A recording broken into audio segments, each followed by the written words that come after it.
Hi, this is Jeff Johnston, host of the Living Undeterred podcast, and welcome to segment number 3, which is one I'm really, really excited to talk about, and it's faith, but not probably the type of faith that you think I'm going to talk about.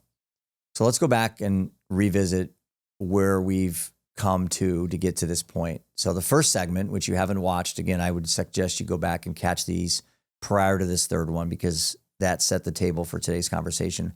But the first segment was called The Road to Resilience, and that talked about the death of our son, the death of my wife, and the almost taking of my own life by my own hands in my own closet in the Christmas of 2021, I'm sorry.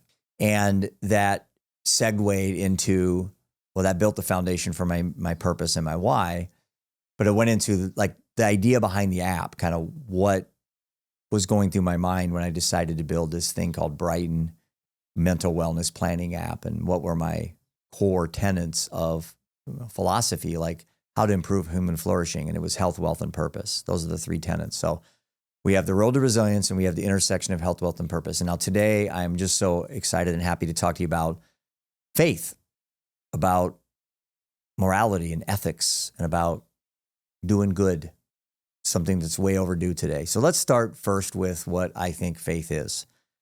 Faith is, by definition, belief without evidence, basically. The belief of something or someone or somehow without really any evidence.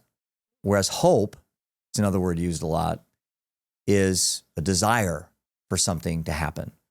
So I hope I don't have cancer. I hope I don't have a car accident. I hope there's more than one person watching this podcast today.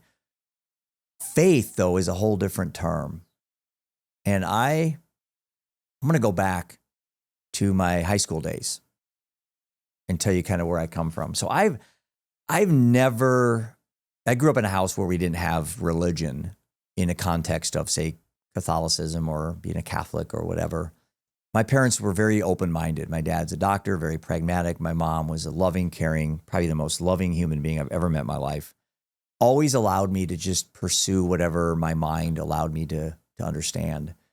Always challenged me. Never told me at a young age, you had to go sit in church. You had to sit there and do these things because that's what our parents did. And I didn't grow up in that world. And I'm not being critical, but this is my podcast. And so I'm going to tell you my life. And it is what it is. I'm not going to go back and change anything. But I grew up in an environment, I would say the Leave It to Beaver family. I had 3 brothers, Steve, Scott, and Dan. My dad, Dave and Jerry. White, middle class, Iowa. A very great upbringing. I'd say no trauma, nothing really difficult. It wasn't easy by any standards, but it wasn't super difficult. But I wasn't forced to believe anything. And I just really respect my parents for that. I really do. I didn't have to, in my teens, unwind some indoctrination of some deity that they forced me to believe. I'm happy for that. But there was something kind of always missing. Like, what's the meaning of all this, So I drifted in my 20s and 30s, which, religious people do too. And I consider myself an atheist at that point. So all through high school and college, I got really heavy into studying about the Renaissance and Reformation and Stoicism. I got introduced to Stoicism in college through a class I took at the University of Northern Iowa. And by the way, I was a finance major, but I did finance because I wanted to sell stocks someday. That was why I did finance, and I was interested in money. But my heart and I always had a curiosity about philosophy, like why people do things. And the ancient philosophers, especially the Greek philosophers, the Stoics, were like, wow, they kind of had it, they kind of had it together. And so, I go back to my college days, and I was an atheist. And again, let's define what these things mean, because there's a lot of confusion between agnosticism and atheism. Atheism is a clear understanding that there is no God. Like an atheist claims there isn't a God. Well, I honestly don't know how you can do that, because there's no proof of a God, no more than there is of Bigfoot or the Loch Ness Monster. So I can't claim there isn't a Bigfoot. I can say statistically, we've had a lot of years and we have trail cams and all that stuff, and we haven't found a Bigfoot. So there's a probability there's not a Bigfoot, but I can't say without doubt that Bigfoot doesn't exist. You can't prove a negative. So I challenged my atheism as I got older because I'm thinking to myself, this doesn't make sense, because if someone was smart enough, they would just say, well, prove there isn't God. Well, you can't. So to me, I lost my atheism probably in my 40s. And actually in my 50s is when I really decided to make this pivot into what's called agnosticism. Now, I've always been comfortable with not knowing. So I didn't have to know. And I think what people do, a lot of people do, is it's very hard for them to think, when I die, that's it. The party's over. I don't accept that. This is what people tell themselves. And so they fabricate or they plant some folklore or mythology, something the parents told them or some book they read to fill that gap. I can't explain the Big Bang. I can't explain any of this stuff. So my brain doesn't like that uncertainty. So I'm going to put this story in there. I was never comfortable doing that. Never comfortable doing that. I had to know, I had to see or feel, not just intuition or a gut feeling or a sensing something. And I sense ghosts, but I've never seen a ghost. I sense something in the dark. When I turn the light on, nothing's there. So it's like, I can't go off of just that, just having a feeling. That's that belief again, or faith is belief without evidence.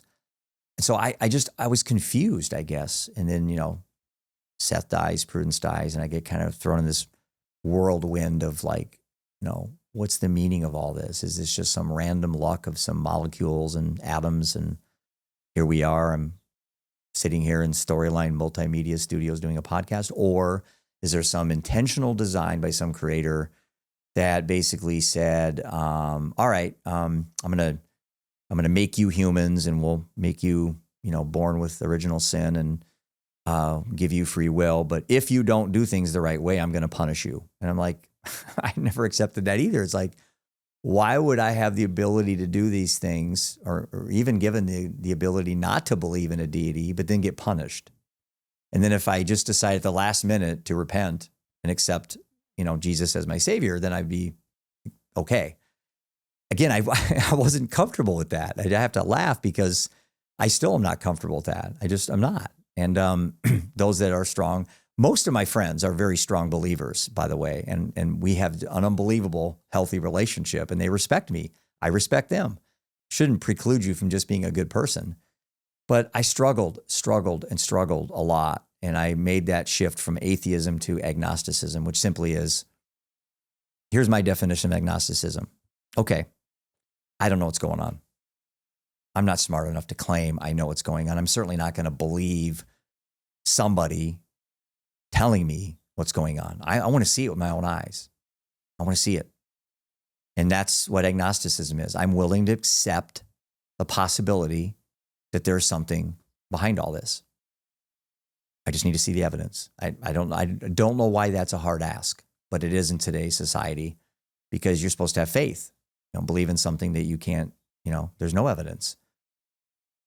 I'm not wired that way, unfortunately, or not. I don't know. And like I said, I could list off my 10 best friends, and I think 8 of them are my male friends are, men of God. They're strong believers in Jesus. And I love that. I'm happy for them. But for me, it has not worked. So I wrote in my book, I have a chapter called The Illusion of Self, and I have a lot of exploration about my faith. And I'll say this about the belief of, say, a deity or a God. I don't know. I have no idea. And no one yet has convinced me through evidence that there is. Have I had experiences that have been godlike? Oh man, when I lay on my back in the summer nights and I look at the stars and I hear the wind and you just look at, there's no way this is random luck. That's still not evidence for me. I hate to say it. I think our minds and our brains have a long ways to go before we can understand the reality of what we are actually in. Is this a simulation? Is there a creator? I mean, I look at what we've progressed just with artificial intelligence in the last 24 months and what we have to go to learn about what's out there, that we can't comprehend. I don't think our brains can comprehend the reality of what really is going on. And so I'm going to submit this proposal, I guess, to anyone watching this to just consider this fact. There's one of two things, and I read about this in my book. One is that there is a creator. There is a God. Again, which God? If you're a Muslim or Catholic in history, there's been thousands of gods. So, just pick one. It doesn't really matter to me. But if you believe that your God is the right one and everyone else is wrong, well, then you actually are an atheist in respect to the other gods. I mean, that's the irony of this whole thing is anyone who is a believer in their God is an atheist to the other gods and vice versa. So in a way, aren't we all atheists in a way? Especially if you are strong in your belief that you're right and other people are wrong. Again, that's not set well with me. So I'm gonna submit this idea to you and see what you think. Let's say you are a Catholic. Let's say I'll just choose Catholicism because that seems to be the dominant religion in the world, or maybe a Muslim is. And let's say you're right, that there is a God, and if you do good, do well, you treat people well, you don't lie, steal, and cheat, and if you do, you confess and you are apologetic and you repent and you move on, that you'll be rewarded in this place called heaven. And maybe your grandpa and your old pets and my son and my wife are there waiting for me. Man, there's a lot of utility in that. I really, really see the benefit of that. I'm not downplaying the need for that for humans to have that knowledge, that confidence that there's something there behind the curtain of death, or if you're bad, you do evil things to children, or you kill or do things that are sinful, you go to this place called hell, which is, metaphorically like below us. Heaven's here. And you burn in eternity, or I'm not a religious person, so I don't understand all the mechanics of religion, but that's one idea presented by the religious community, is that there's this idea called heaven and hell, and you're rewarded or you're punished. And let's say that's right. Then wouldn't you want to go to heaven? If that is true, wouldn't you want to go to heaven? I would. So based on that, you should be a good person. If the goal is to go to heaven, you should want to be a good person while you're here on earth. Okay? So, and that is all I'm talking about, is being a good person. Okay, now put that in a box and I'll come back to that. But now let's say you're an atheist or an agnostic and you just don't believe in what's presented. You don't believe in heaven or hell. You literally believe that when you die, you go to the same place you were before you were born. Where were you before you were born? Well, nowhere. Well, maybe that's the facts, and you just die and you're done. Wouldn't that make living that much more valuable? If you know there's nothing after this, you certainly wouldn't want to squander the only one life you have. There's no eternity. There's no reincarnation. You just die. I would think that would want to make you enjoy every day that much more. If I knew there was an afterlife, if I knew there was a continuation of my soul, and if I knew there was another chance for me to come back, maybe I don't take this one that serious. I'm just saying. That's how I was thinking. So if there really isn't anything after this, I think that would actually make you want to live every day like it's your last, because one day it will be literally your last. So my point of this exercise, folks, is that whether you are religious, you believe in heaven or hell, or you're an atheist or agnostic and you don't, why would that preclude you from being a good person? Somebody tell me. How does that stop you from being a good person? So when someone says you have to have God or you have to have religion to have morality, no, you don't.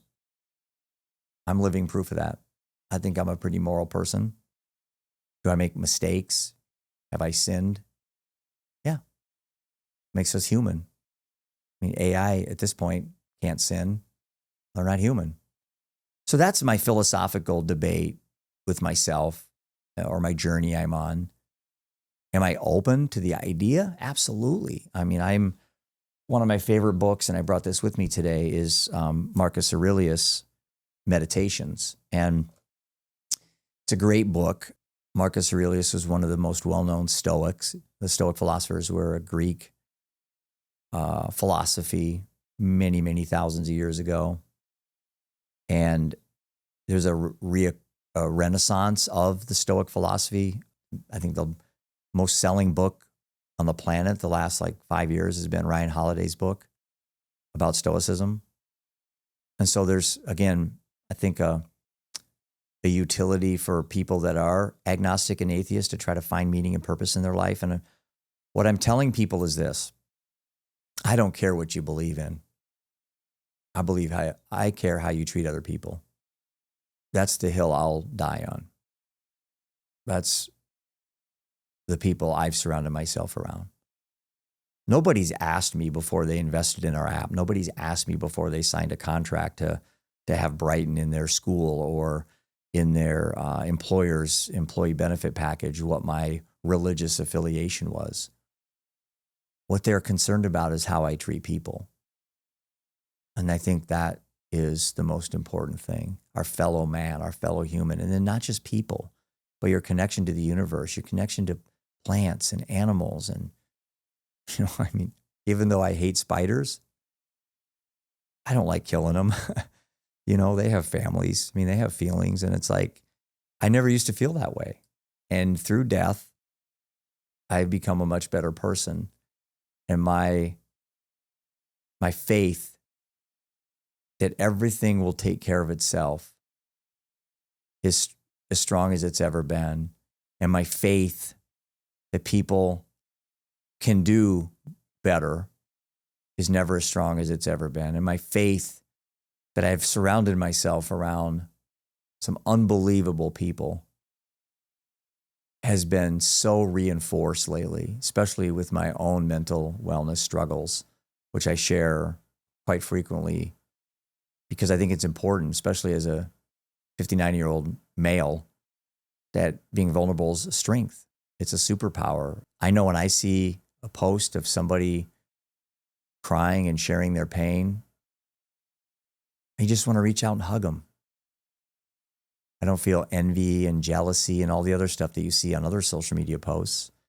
So there's something missing in the fabric of humanity, but there's also high hope, a desire for me to find ways to maybe just hearken back to simple things, just telling people you love them more often. You don't need to be a Catholic or an atheist to tell someone you love them, to pick someone, put your hand out, pick someone up off the ground.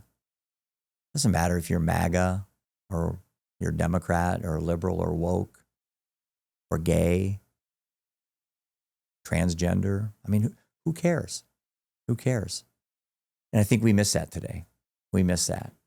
And so my commitment to everybody, that includes my partners, my friends, our investors, our collaborators, people watching the podcast, is I will never stop trying to better myself. I will never give advice. I believe in showing, your actions speak louder than words. And I tell my boys this, my surviving two boys, Roman and Ian, that don't think of yourself on a path. Think of yourself as the path, and that the path is not defined. If you're on a path, you're on a road that's already been built for you.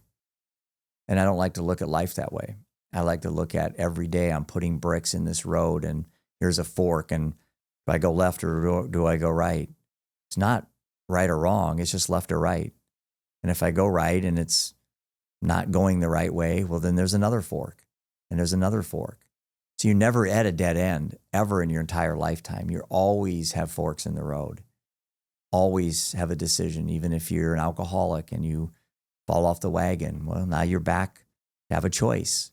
If you have a dysfunctional marriage and you're thinking of divorce, there's always a choice to rebuild the marriage or get divorced. It's like And you are where you are in your life, and you have to be at peace with that.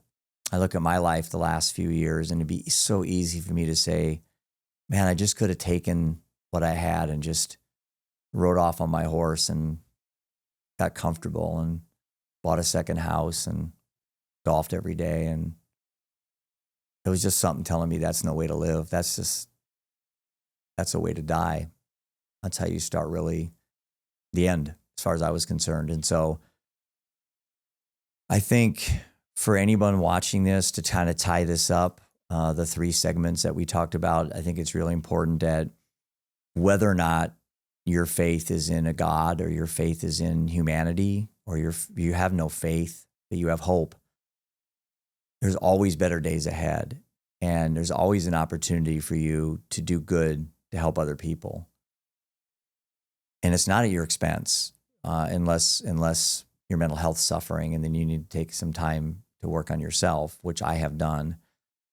But this all ties together, going back to where I started the first segment with the story, going through the figuring out what this initiative was going to look like, how I really wanted to help people, and now how it ties together with my lifelong journey of questioning or learning about faith. There is a nice path that this is being built right in front of me. So I'm going to put a bow tie on this and say thank you for everyone that's followed me, that subscribes to our channels, that has, purchased my book or downloaded the app or just DM'd me when I've had a tough day.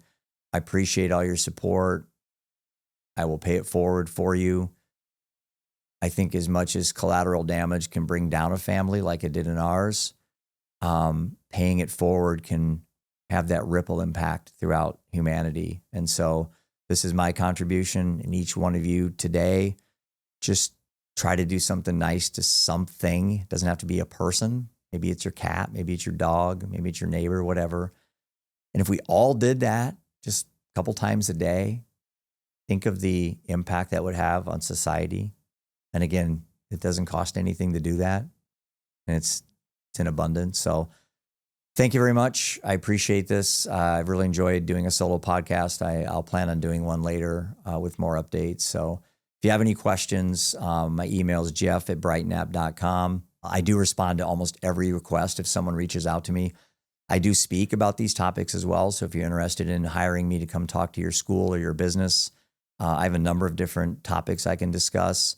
If you're interested in my book, I wrote this about 4 years ago. The proceeds go to my nonprofit, which is called the Living Undeterred Project. Just remember, it does get better, and that you do have the ability to brighten other people's days. Thank you.